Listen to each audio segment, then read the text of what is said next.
So guys welcome back with another videos. ಇನ್ನು ಡೈಟ್ ವಿಷಯಕ್ಕೆ ಬರ್ತೀನಿ. ಅಗ್ನಿ ಪರೀಕ್ಷೆಯಲ್ಲಿ ಸರ್ವೈವ್ ಆಗೋದಕ್ಕೆ ಸಖತ್ ಗುಂಡಿಗೆ ಬೇಕು ಅಂತ ಹೇಳಿ ಒಂದು ಕ್ಯಾಪ್ಷನ್ ಹಾಕಿ ನಮ್ಮ ಬಿಗ್ ಬಾಸ್ ಅವರು ಒಂದು ಪ್ರೋಮೋ ಅಪ್ಡೇಟ್ ಮಾಡಿದ್ದಾರೆ. ನೋಡ್ಕೊಬೋಣ, ಆಮೇಲೆ ಡೀಟೇಲಾಗಿ ಮಾತಾಡೋಣ ಬನ್ನಿ. ಮಹಾಯುದ್ಧ ಲಕ್ಷಾಂತರ ಜನ ಅಪ್ಲಿಕೇಶನ್ ಹಾಕಿದ್ದಾರೆ. ಶರಡಿ ಹಿಡಿದು 60 ಜನರನ್ನ ಈ ಅಗ್ನಿ ಪರೀಕ್ಷೆಗೆ ಕರೆದು ಬಂದಿದ್ದಾರೆ. ಸಾಗೋ ದಾರಿ ಫುಲ್ ಫೇಸ್ ಪ್ಯಾಕ್ ಹಾಕೋಬೇಕು. ಸೆಲೆಕ್ಷನ್ ಸೆಲೆಕ್ಟ್ ಆದ್ರ ಇಲ್ಲ ಅಂತ ಆಯ್ತಲ್ಲ. ನಿಮ್ಮಂತವರೆಲ್ಲ ಬಿಗ್ ಬಾಸ್ ಮನೆ ಒಳಗಡೆ ಹೆಂಗ್ ಹೋಗ್ತೀರಾ? ನಾನೊಬ್ಬ Guinness world record holder. Bigg ಬಾಸ್ಗೋಸ್ಕರ ನೀವು ಇದನ್ನ ಡಿಸ್ಟ್ರಾಯ್ ಮಾಡಕ್ ಕಡಿದೀರಾ. ನೀವೇ ನಿಮ್ ತಲೆನ ಬೋಡಿಸ್ಕೊಳ್ಳಿ. ಚಾಲೆಂಜ್. ಸಂಗೀತ ಅವರು ನಿಮ್ ಕಂಡ್ರೆ ಇಷ್ಟ ಅಂತ ಹೇಳ್ಬೇಕು. ಯಾರನ್ನ ಇಂಪ್ರೆಸ್ ಮಾಡಕ್ ಬಂದಿಲ್ಲ, ನಾನು ಹಿಂಗೆ ಇರೋದು, ಹಿಂಗೆ ಹೋಗೋದು. ಆಗಲ್ಲ ಅಂದ್ರೆ ಹೋಗ್ತಾ ಇರೋ ಅಗ್ನಿ ಪರೀಕ್ಷೆ ಇದೇ ಭಾನುವಾರ ರಾತ್ರಿ 9 ಗಂಟೆಗೆ, ಸೋಮವಾರ ಶುಕ್ರವಾರ ರಾತ್ರಿ 9:30ಕ್ಕೆ. ಏನನ್ನಿಸ್ತು ಗೈಸ್ ಪ್ರೋಮೋ ನೋಡಿ ಕಮೆಂಟ್ ಸೆಕ್ಷನ್ ತಿಳಿಸಿ. ಆ್ಯಂಡ್ ಇಲ್ಲಿ ನಮ್ಮ ಜಡ್ಜ್ಗಳ ರಿಯಾಕ್ಷನ್ನು, ಅಲ್ಲಿ ಬಿಗ್ ಬಾಸ್ ಅವ್ರು ಕೊಟ್ಟಿರುವಂಥ ಟಾಸ್ಕ್ಗಳು ಅಥವಾ ಚಾಲೆಂಜ್ಗಳು ಹೇಗಿದೆ. ಆ್ಯಂಡ್ ಇವಾಗ ತುಂಬ ಜನ ಒಂದಿಷ್ಟು ಕಂಪ್ಲೇಂಟ್ ಇತ್ತು ಸೆಲೆಬ್ರಿಟೀಸ್ಗಳನ್ನೇ, ಅಂದರೆ ಈ ಸೋಷಿಯಲ್ ಮೀಡಿಯಾದಲ್ಲಿ ಆಲ್ರೆಡಿ ತುಂಬ ವೈರಲ್ ಆಗಿರೋರನ್ನೇ ಕರ್ಕೊಬಂದಿರ್ತಾರೆ ಅನ್ನೋದೊಂದಿತ್ತು, ಅಥವಾ ಇನ್ಫ್ಲುಯೆನ್ಸ್ ಮೇಲೆ ಅಂತ. ನಾನಂತೂ ಅಷ್ಟೊಂದು ಸೋಷಿಯಲ್ ಮೀಡಿಯಾ ಇನ್ಫ್ಲುಯೆನ್ಸಲ್ಲೆಲ್ಲ ನೋಡಿಲ್ಲ. ಸೊ ನೀವೇನಾದ್ರು ತುಂಬ ನೋಡ್ತೀರಾ ವೀಡಿಯೋಸ್ಗಳನ್ನ ಅಂದರೆ ನಿಮ್ಗೆ ಅನ್ಸುತ್ತೆ ತುಂಬ ಜನ ಇದ್ದಾರೆ ಅಂತ. ನನಗಂತೂ ಆಲ್ಮೋಸ್ಟ್ ಎಲ್ಲ ಕಾಮನ್ ಪೀಪಲ್ ನಮ್ಮ ನೋಡಿದವರೇ ಇದ್ದಾರೆ ಅಂತ ಅನಿಸುತ್ತೆ. ಎಲ್ಲ ಒಂದು 2-3 ಜನ ಇರ್ಬೋದೇನೋ ಇನ್ಫ್ಲುಯೆನ್ಸರ್ ಅಂತ. ಸೊ ಅದಕ್ಕೇ ತುಂಬ ಜನ ನೆಗೆಟಿವ್ ಆಗಿ ಮಾತಾಡ್ತಿರೋದು ಉಂಟು. ಬಟ್ ಆದರೂ ನಂಗೆ ಖುಷಿಯಾಗಿದ್ದೇನೆಂದರೆ ಒಂದು ಅವಕಾಶ ಕೊಟ್ಟಿದ್ದಂಥದ್ದು. ಆ್ಯಂಡ್ ಇಲ್ಲಿ ಮೇಯ್ನಾಗಿ ಎಲ್ಲರಿಗೂ ಕೂಡ ಒಂದು ಅವಕಾಶ ಕೊಟ್ಟರು ಬಿಗ್ ಬಾಸ್ ಅವ್ರ ಕಡೆಯಿಂದ. ಈಗ ತುಂಬ ಜನಕ್ಕೆ ಬೇಜಾರಂತೂ ಆಗಿರುತ್ತೆ ನಾವು ಸೆಲೆಕ್ಟ್ ಆಗಿಲ್ಲ ಅಂತ, ಸೊ ಬೇಜಾರು ಮಾಡ್ಕೊಬಿಡಿ. ಆ್ಯಂಡ್ ಇಲ್ಲಿ ಇನ್ನೊಂದು ಏನಪ್ಪ ಬೇಜಾರಾಗುವಂಥ ವಿಷಯ ಅಂದರೆ, ಈಗ ಲಕ್ಷಾಂತರ ಜನಗಳಲ್ಲಿ ಸೆಲೆಕ್ಟ್ ಆಗಿರೋದು ಬರೀ 60 ಜನ, ಹೌದಲ್ವಾ? ಈ 60 ಜನರಲ್ಲಿ ರಿಜೆಕ್ಟ್ ಆಗಿರೋಂಥವರೆಲ್ಲ ಬಂದು ವಿಡಿಯೋಗಳು ಮಾಡ್ತಿರ್ಬೇಕಾದ್ರೆ ನಂಗೆ ಅನ್ಸಿದ್ದೇನೆಂದರೆ, ಲಕ್ಷಾಂತರ ಜನಗಳಲ್ಲಿ ನೀವು ಅಲ್ಲಿ ಅಂಟ ಹೋಗಿದ್ದೀರಾ ಅಂದರೆ ಅಲ್ಲೇನೋ ಜಡ್ಜ್ಗಳಿಗೆ ಯಾವುದೋ ಒಂದು ವಿಷಯ ಇಷ್ಟ ಆಗದೇ ಇರ್ಬೋದು, ಅಥವಾ ಏನೋ ಬೇರೆ ರೀಸನ್ಗಳು ಕೂಡ ಇರ್ಬೋದು, ಗೊತ್ತಿಲ್ಲ ಓಕೆನಾ. ಬಟ್ ನೀವು ಯಾವುದೇ ಕಾರಣಕ್ಕೂ ಅದಕ್ಕೆ ತುಂಬ ತರಕ್ಕೆ ಅವಶ್ಯಕತೆ ಇಲ್ಲ ಅಂತ ಅನಿಸುತ್ತೆ. ಬಿಕಾಸ್ ಲಕ್ಷಾಂತರ ಜನರಲ್ಲಿ ನೀವು ಒಬ್ಬರಾಗಿ ಆ ಸ್ಟೇಜ್ ಗಂಟ ಹೋಗಿದ್ದೀರಾ ಅಂದರೆ ನಿಮ್ಮನ್ನು ಮೆಚ್ಚಲೇಬೇಕು. ಸೊ ಏನು ಆಗುತ್ತೆ ನಮ್ಮ ಲೈಫಲ್ಲಿ ಅದಕ್ಕೆ ಖುಷಿಯಾಗಿರಿ. ಆಗದಿರೋದ್ರ ಬಗ್ಗೆ ತುಂಬ ತಯಶಕ್ಕೆ ಹೋಗೋದು ಬೇಡ ಅಂತ ಅನಿಸುತ್ತೆ ಅಷ್ಟೇ. ಬಟ್ ಹೇಳೋದು ಈಸಿ, ಅಲ್ಲಿಗೆ ಹೋಗ್ಬಿಟ್ಟು ಬಂದಾಗ ಸ್ವಲ್ಪ ಕಷ್ಟ ಆಗುತ್ತೆ. ಬಟ್ ಬೇಜಾರು ಮಾಡ್ಕೊಬೇಡಿ ಅಷ್ಟೇ, ಓಕೆನಾ. ಆ್ಯಂಡ್ ಇಲ್ಲಿ ನಮ್ಮ ಬಿಗ್ ಬಾಸ್ ಅಗ್ನಿ ಪರೀಕ್ಷೆಗೆ ಸ್ಟೇಜ್ ಅಂತೂ ಸಕ್ಕತ್ತಾಗಿ ಹಾಕಿದ್ದಾರೆ. ಇದಾದಮೇಲೆ ಇದೊಂದು ರೀತಿ ಮಹಾಯುದ್ಧ ಅಂತಲೇ ಹೇಳ್ಬೋದು. ಆ್ಯಂಡ್ ಇವಾಗ ಎಲ್ಲರಿಗೂ ಕೂಡ ಒಂದು ಡೌಟ್ ಇತ್ತು, ಎಷ್ಟು ಜನ ಆಡಿಷನ್ಗೆ ಸೆಲೆಕ್ಟ್ ಆಗಿರ್ಬೋದು, ಏನು ಕತೆ ಅಂತ. ಸೊ ಇಲ್ಲಿ ಒಟ್ಟು 60 ಜನ ಸೆಲೆಕ್ಟ್ ಆಗಿದ್ದಾರೆ. ಲಕ್ಷಾಂತರ ಜನ ಅಪ್ಲೈ ಮಾಡಿದ್ರಲ್ಲಿ ಅದು ತುಂಬ ರೌಂಡ್ಗಳು ಬೇರೆ ಇತ್ತಂತೆ. ಸೊ ಅದೆಲ್ಲ ಆಗಿ ಇವಾಗ 60 ಜನ ಸೆಲೆಕ್ಟ್ ಆಗಿರೋಂಥದ್ದು. ಬೇರೆ ಬೇರೆ ಫೀಲ್ಡಿಂದ ಬೇರೆ ಇದರಿಂದೆಲ್ಲ ಬಂದಿದ್ದಾರೆ. ಅದು ಯಾವ್ಯಾವ ಇದ್ರ ಮೇಲೆ ತೊಗೊಂಡಿದ್ದಾರೆ ಏನು ಕತೆ ಅಂತ ನಮ್ಗೆ ನೋಡಿದ ಮೇಲೆ ಗೊತ್ತಾಗುತ್ತೆ. ಆ್ಯಂಡ್ ಎಷ್ಟೋ ಜನಕ್ಕೆ ಯಾವ ಆಧಾರದ ಮೇಲೆ ಎಲ್ಲರೂ ಸೆಲೆಕ್ಟ್ ಮಾಡ್ತಾರೆ ಅಂತ ಐಡಿಯಾ ಇರೋದಿಲ್ಲ.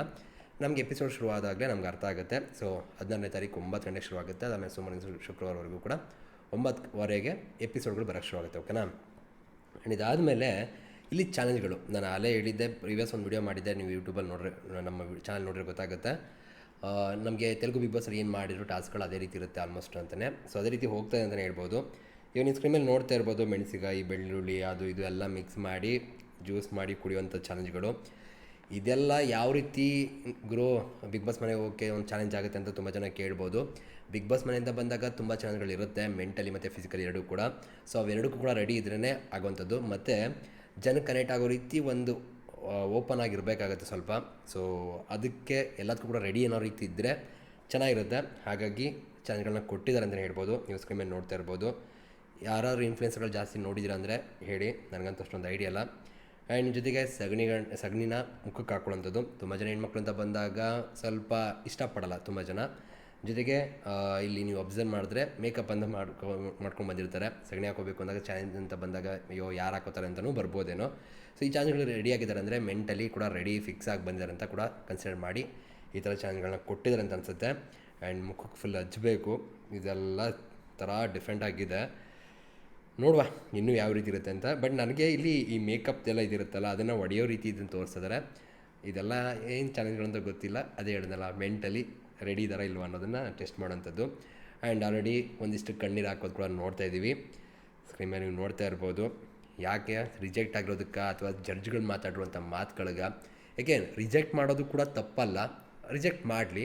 ಬಟ್ ರಿಜೆಕ್ಟ್ ಮಾಡ್ತಿರ್ಬೇಕಾದ್ರೆ ಏನು ಪದಗಳನ್ನ ಬಳಕೆ ಆಗುತ್ತೋ ಅದು ತುಂಬ ಇಂಪಾರ್ಟೆಂಟ್ ಆಗುತ್ತೆ. ಬಿಕಾಸ್ ರಿಜೆಕ್ಷನ್ನ ಅಕ್ಸೆಪ್ಟ್ ಮಾಡ್ಬೋದು, ಬಟ್ ಅವ್ರು ಯಾವ ಪದಗಳನ್ನ ಯೂಸ್ ಮಾಡಿ ನಮ್ಮ ರಿಜೆಕ್ಟ್ ಮಾಡ್ತಾರೆ ಅನ್ನೋದಿದೆಯಲ್ಲ ಅದು ತುಂಬ ಕಾಡಕ್ಕೆ ಶುರುವಾಗುತ್ತೆ.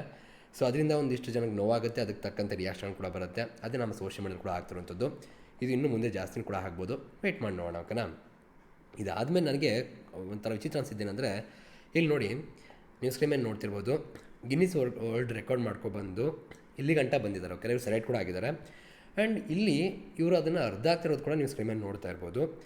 ಇದು ನೋಡಿದಾಗ ಸ್ವಲ್ಪ ಬೇಜಾರಾಯಿತು. ಅದೊಂದು ಚಾಲೆಂಜ್ ಆಗಿರ್ಬೋದು, ಅದನ್ನು ಅರ್ಧ ಆಗ್ತಿರೋದು ಏನಿದೆ ಅದು ಎಲ್ಲೋ ಒಂದು ಕಡೆ ಬೇಕಿತ್ತಾ ಅಂತ ಕ್ವಶನ್ ನನಗಂತೂ ಬಂತು. ಅದರ ಅವಶ್ಯಕತೆ ಇರಲಿವೇನೋ ಅಂತ ಅನಿಸುತ್ತೆ. ಬಟ್ ಆ ವ್ಯಕ್ತಿಗೆ ಬಿಗ್ ಬಾಸ್ ಅವಶ್ಯಕತೆ ತುಂಬ ಇತ್ತು ಅಂತ ಅನಿಸುತ್ತೆ. ಬಿಕಾಸ್ ಗಿನ್ನಿಸ್ ವರ್ಲ್ಡ್ ರೆಕಾರ್ಡಿಂದ ಎಷ್ಟು ದುಡ್ಡು ಬರುತ್ತೆ ಏನು ಕತೆ ನನಗೆ ಗೊತ್ತಿಲ್ಲ. ಬಟ್ ಆದರೆ ಬಿಗ್ ಬಾಸ್ ಬರೋದ್ರಿಂದ ಒಂದು ಒಳ್ಳೆ ಇನ್ಕಮ್ ಅಂತೂ ಬರುತ್ತೆ, ಒಂದು ಒಳ್ಳೆ ರೆಕಗ್ನೈಸೇಷನ್ ಸಿಗುತ್ತೆ, ಮುಂದೆ ಫ್ಯೂಚರ್ಗೆ ಒಂದು ಅಡಿಪಾಯ ಆಗ್ತಂಗೆ ಆಗುತ್ತೆ. ಸೊ ಅದರಿಂದ ಅವ್ರು ಆ ಕೆಲಸ ಮಾಡಿರ್ಬೋದು ಅಂತ ಕೂಡ ಅನಿಸುತ್ತೆ ಅವ್ರ ಪರ್ಸ್ಪೆಕ್ಟಿವ್ ಅಂತ ಬಂದಾಗ. ಬಟ್ ನೋಡೋರಿಗೆ ಏನು ಗುರು, ಒಂದು ಶೋಗೋಸ್ಕರ ಇದನ್ನೇ ಅರ್ಧ ಆಗ್ತಿಯಲ್ಲ, ಎಷ್ಟು ಕಷ್ಟಪಟ್ಟು ರೆಕಾರ್ಡ್ ಮಾಡಿರೋದು ಅಂತ ಕೂಡ ಅನಿಸುತ್ತೆ. ಅದೇ ಪರ್ಸ್ಪೆಕ್ಟಿವ್ ಮ್ಯಾಟ್ರ್ ಆಗುತ್ತೆ ಅಷ್ಟೇ. ನೀವು ಹಂಗೆ ಯೋಚನೆ ಮಾಡ್ರೆ ಹಂಗೆ ಹೋಗುತ್ತೆ, ಹಿಂಗೆ ಯೋಚನೆ ಮಾಡ್ರೆ ಹಿಂಗೆ ಬರುತ್ತೆ ಅಷ್ಟೇ. ಇದಾದಮೇಲೆ ಫುಲ್ ತಲೆ ಬೋಳ್ಸೋವಂಥದ್ದು, ಇದಕ್ಕೆಲ್ಲ ಮೆಂಟಲಿ ಸ್ವಲ್ಪ ಸ್ಟ್ರಾಂಗ್ ಇರಬೇಕಾಗುತ್ತೆ, ಮಾಡ್ತಾಯಿದ್ದಾರೆ. ಇದಾದಮೇಲೆ ನಮ್ಮ ಅಮುಕು ಡುಮುಕು ಎಂಟ್ರಿ ಕೊಟ್ಟಿದ್ದಾರೆ, ನೀವು ನೋಡ್ತಾ ಇರ್ಬೋದು. ಆಮೇಲೆ ನಮ್ಮ ವಿನಯ್ ಗೌಡವರು ಕೂಡ ಒಂದಿಷ್ಟು ಗರಂ ಆಗಿದ್ದಾರೆ, ಏನೂ ಮಾಡೋಕ್ಕಾಗಲ್ಲ. ಸೊ ಅದನ್ನು ಪ್ರೊಮೋ ನೋಡ್ತಾ ರಿಯಾಕ್ಷನ್ ಕೊಡ್ತಾ ಮಾತಾಡೋಣ ಬನ್ನಿ. ಮನೆಗೆ ಹೋಗೋ ಅವಕಾಶಕ್ಕಾಗಿ ಮಹಾಯುದ್ಧ. ಲಕ್ಷಾಂತರ ಜನ ಅಪ್ಲಿಕೇಶನ್ ಹಾಕಿದ್ದಾರೆ, ಶರಡಿ ಹಿಡಿದು. ಅದು ನಿಜ. ಎಷ್ಟು ಜನ ಯಪ್ಪ, ನಾನೇ ನೋಡಿದ್ದೀನಲ್ಲ, ಅವರೇನೋ ಮೇಲ್ ಮಾಡಿ ಅಂತ ಹೇಳಿದ್ರು. ಆ ಮೇಲ್ ಮಾಡಿರೋಂಥದ್ದು ಅಥವಾ ವೀಡಿಯೋ ಕಳಿಸಿರೋದೆಲ್ಲನೂ ಕೂಡ ಅವ್ರ ಇನ್ಸ್ಟಾಗ್ರಾಮ್ ಅಕೌಂಟಲ್ಲಿ ಕೂಡ ತುಂಬ ಜನ ಶೇರ್ ಮಾಡ್ತಿದ್ರು. ಆ ಟೈಮಲ್ಲಿ ಆ ವಿಡಿಯೋಗಳು ಕೂಡ ತುಂಬ ರೀಚ್ ಆಗ್ತಿತ್ತು ಅಂತಲೇ ಹೇಳ್ಬೋದು. 30 ಜನರನ್ನ ಈ ಅಗ್ನಿ ಪರೀಕ್ಷೆಗೆ ಕರೆದು ಬಂದಿದ್ದಾರೆ. ಆ್ಯಂಡ್ ಇಲ್ಲಿ ಕ್ಲಿಯರಾಗಿ ಗೊತ್ತಾಗುತ್ತೆ, ನೀವು ಅಲ್ಲಿ ಬರೋ ಎಂಟ್ರಿಗಳನ್ನ ನೋಡಿದ್ರೆ ಬೇರೆ ಬೇರೆ ಫೀಲ್ಡಿಂದ ಕೂಡ ಬಂದಿರೋಂಥವ್ರು ಕೂಡ ಇದ್ದಾರೆ. ಸೊ ನೋಡುವ ಎಲ್ಲೆಲ್ಲಿಂದ ಹಿಂಗೆ ಬಂದಿದ್ದಾರೆ ಏನು ಕತೆ ಅಂತ. ಓಕೆನಾ? ದಾರಿ ಲೀಟರ್ ತಗಣಿ ಫುಲ್ ಫೇಸ್ ಪ್ಯಾಕ್ ಹಾಕೋಬೇಕು. Selection router. ಕ್ಲಿಯರಾಗಿ ನೋಡೋಕೆ ಗೊತ್ತಾಗುತ್ತೆ ಸ್ವಲ್ಪ ಕಷ್ಟ ಇದೆ ಅಂತ.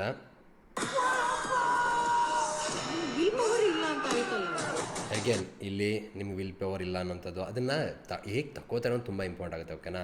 ಕೆಲವರು ಅದನ್ನು ನಾರ್ಮಲಾಗಿ ತೊಗೊಳೋರು ಇದ್ದಾರೆ, ಕೆಲವು ಜನ ಅದನ್ನು ಸೀರಿಯಸ್ ತೊಗೊಳೋರು ಇರ್ತಾರೆ. ಅದ್ರ ತಕ್ಕಂತೆ ರಿಯಾಕ್ಷನ್ ಕೂಡ ಬರುತ್ತೆ. ನಿಮ್ಮಂತವರೆಲ್ಲ ಬಿಗ್ ಬಾಸ್ ಮನೆ ಒಳಗಡೆ ಹೆಂಗೆ ಹೋಗ್ತೀರಾ? ಅಗೇನ್ ನಿಮ್ಮಂಥವ್ರು ಅಂತ ಬಂದಾಗ ಅದನ್ನು ಹೇಗೆ ತಗೋತಾರೆ ಅದು ಕೂಡ ತುಂಬ ಇಂಪಾರ್ಟೆಂಟ್ ಆಗುತ್ತೆ ಅಂತ ಹೇಳಿದ್ನಲ್ಲ, ಇದೇ ರೀತಿ. ಬಿಗ್ ಬಾಸ್ಗೋಸ್ಕರ ನೀವು ಇದನ್ನ ಡಿಸ್ಟ್ರಾಯ್ ಮಾಡಕ್ಕೆ ತಡೀರಿ. ಸೊ ಸಂಗೀತ ಶೃಂಗೇರಿ ಅವರು ಕೊಟ್ಟಿರುವಂಥ ಚಾಲೆಂಜ್ ಇದು. ಅದನ್ನು ಇವಾಗ ತುಂಬ ಜನ ಅವ್ರ ಅಗೇನ್ಸ್ಟ್ ಕೂಡ ಹೋಗ್ಬೋದು. ಬಟ್ ಆ ಚಾಲೆಂಜ್ನ ಕೊಟ್ಟಾಗ ರಿಜೆಕ್ಟ್ ಕೂಡ ಮಾಡುವಂಥ ಆಪ್ಷನ್ ಕೂಡ ಅವ್ರ ಹತ್ರ ಇರುತ್ತೆ. ಹೇಗೇನು ನಾನು ಹೇಳಿದ್ನ ಮೊದಲೇ, ರಿಜೆಕ್ಟ್ ಮಾಡಬೇಕು ಅಂತ ಅಂದ್ಕೊಳ್ಳೋಂಥ ಟೈಮಲ್ಲಿ ಈ ಸ್ಟೇಜ್ ಅವಶ್ಯಕತೆ ಎಷ್ಟಿದೆ ಅನ್ನೋದು ಕೂಡ ತುಂಬ ಇಂಪಾರ್ಟೆಂಟ್ ಆಗುತ್ತೆ. ಆ್ಯಂಡ್ ಆ ವ್ಯಕ್ತಿ ಚಾಲೆಂಜ್ ಕೊಟ್ಟಿದ್ದು ತಪ್ಪಲ್ಲ, ಇವರು ಅದನ್ನು ಅಕ್ಸೆಪ್ಟ್ ಮಾಡಿದ್ದು ತಪ್ಪಲ್ಲ. ಒಂದು ಗೇಮ್ ಅಂತಲೂ ತೊಗೋಬೋದು, ಅಥವಾ ಒಂದು ಲೈಫ್ಗೆ ಒಂದು ಬೇಕಲ್ಲ ಒಂದು ಸ್ಟೇಜು, ಅದಕ್ಕೋಸ್ಕರ ಇಷ್ಟೆಲ್ಲ ಅಂತ ಕೂಡ ಹೇಳ್ಬೋದು. ಇಂಟ್ರೆಸ್ಟಿಂಗ್ ಆಗಿದೆ. ಅದನ್ನು ಕಂಪ್ಲೀಟ್ ಅರ್ಧಕ್ಕೆ ಬಿಟ್ರಪ್ಪ.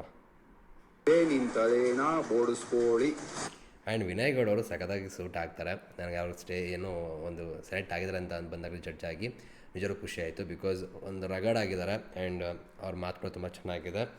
ಆ್ಯಂಡ್ ಇಲ್ಲಿ ಇವರು ಕೂಡ ತಲೆ ಕೂಡ ಬೋಳ್ಸ್ಕೊತಿದ್ದಾರೆ. ನೈಸ್. ಸಂಗೀತ ಅವರು ನಿಮ್ಮ ಕಂಡ್ರೆ ಇಷ್ಟ ಅಂತ ಹೇಳ್ಬೇಕು. ಆ್ಯಂಡ್ ಇಲ್ಲಿ ಸಂಗೀತ ಅವ್ರನ್ನ ಇಂಪ್ರೆಸ್ ಮಾಡಿ ಅಂತ ಹೇಳುವಂಥದ್ದು ಅಷ್ಟೇ. ಓಕೆನಾ? ಆದರೆ ನಮ್ಮ ಮುಕ್ಕು ಡುಮುಕ್ ಏನಿದ್ದಾರೆ ಅವ್ರ ರಿಯಾಕ್ಷನ್ ಇದು. ಇಂಪ್ರೆಸ್ ಮಾಡಕ್ ಬಂದಿಲ್ಲ, ನಾನು ಹಿಂಗೆ ಇರೋದು ಹಿಂಗೆ ಹೋಗೋದು ಆಗಲ್ಲ. ಆ್ಯಂಡ್ ಇಲ್ಲಿ ನೋಡಿ, ನಾನಿರೋದೇ ಹಿಂಗೆ, ನಾನು ಹಿಂಗೆ ಇರ್ತೀನಿ ಅಂದರೆ ಆಗಲ್ಲ. ಏನಕ್ಕೆ ಅಂದರೆ ಇಲ್ಲಿ ಒಂದು ಚಾಲೆಂಜ್ನ ಕೊಟ್ಟಾಗ ಅಕ್ಸೆಪ್ಟ್ ಮಾಡಬೇಕಾಗುತ್ತೆ. ರಿಜೆಕ್ಟ್ ಮಾಡಿದ್ರೆ ಅವರೇ ರಿಜೆಕ್ಟ್ ಆಗಿಬಿಡ್ತಾರೆ. ಆ್ಯಂಡ್ ಇಲ್ಲಿ ಒಂದು ಆ್ಯಟಿಟ್ಯೂಡ್ ತೋರ್ಸೋಕ್ಕೆ ಹೋದ್ರೆ ಏನು ಕತೆ ಗೊತ್ತಿಲ್ಲ. ಓಕೆನಾ? ಆ್ಯಂಡ್ ಇಲ್ಲಿ ಕೆಲವೊಂದು ಸಲ ಎಡಿಟ್ ಕೂಡ ಆಗುತ್ತೆ, ಅದು ಇದಕ್ಕೆ ಸಿಂಕ್ ಆಗುತ್ತೆ, ಹಿಂಗೆ ಇರುತ್ತೆ ಅಂತ ಕೂಡ ಹೇಳೋಕ್ಕಾಗಲ್ಲ, ವೆಯ್ಟ್ ಮಾಡಿ ನೋಡಬೇಕಾಗುತ್ತೆ. ಬಟ್ ಅಮುಕು ರಿಜೆಕ್ಟ್ ಮಾಡೋದ್ರಲ್ಲೂ ಏನು ತಪ್ಪಿಲ್ಲ ಗುರು. ನಾನು ಯಾಕೆ ಇಂಪ್ರೆಸ್ ಮಾಡಬೇಕು, ನಾನು ಇರೋದೇ ಹಿಂಗೆ, ನಾನು ಮಾಡಲ್ಲ. ಇದೊಂದು ಆ್ಯಟಿಟ್ಯೂಡ್ ಅಥವಾ ತೋರಿಸ್ಬೋದೇನೋ, ಡಿಪೆಂಡ್ ಆಗುತ್ತೆ. ಸೊ ಇಲ್ಲಿ ಕ್ಲಿಯರಾಗಿ ಗೊತ್ತಾಗ್ತಿದೆ ಅಮುಕು ಡುಮುಕು ಅವರು ಹೊರಗಡೆ ಹೋಗ್ತಾ ಇದ್ದಾರೆ. ಆ್ಯಂಡ್ ನಮ್ಮ ವಿನಯ್ ಗೌಡ ಅವರು ಕೂಡ ಸಿಕ್ಕಾಪಟ್ಟೆ ಗರಂ ಕೂಡ ಆಗಿದ್ದಾರೆ. ಬಿಕಾಸ್ ನಾವು ಕೊಟ್ಟಿದ್ದು ನಿಂಗೆ ಮಾಡೋಕ್ಕಾಗಲ್ಲ ಅಂದರೆ ನೀನು ಯಾಕೆ ಬರ್ತೀಯ ಅನ್ನೋ ರೀತಿ ಇರ್ಬೋದು ಅಂತ ಅನ್ಸುತ್ತೆ. ಓಕೆನಾ?